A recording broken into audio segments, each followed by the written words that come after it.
తెలంగాణ ముఖ్యమంత్రి రేవంత్ రెడ్డి మానవత్వం చాటుకున్నారు. ఛాతీ నొప్పితో బాధపడుతున్న వ్యక్తి కోసం తన కాన్వాయ్లోని అంబులెన్స్ను పంపించారు. ఈ సంఘటన రాజేంద్రనగర్ ప్రాంతంలో రోడ్ షో నిర్వహిస్తున్న సమయంలో జరిగింది. ముఖ్యమంత్రి రోడ్ షోకు పెద్ద ఎత్తున ప్రజలు వచ్చారు. ఈ సమయంలో ఓ వ్యక్తి తీవ్రమైన ఛాతీ నొప్పితో బాధపడుతున్నాడు.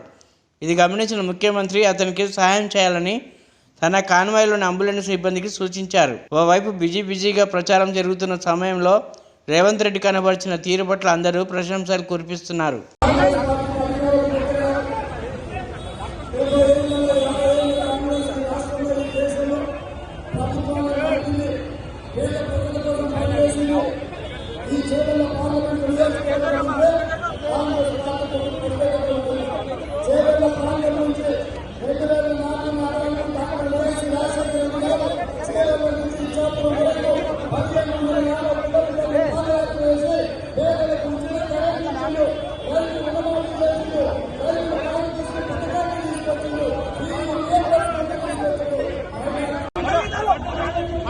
Halo,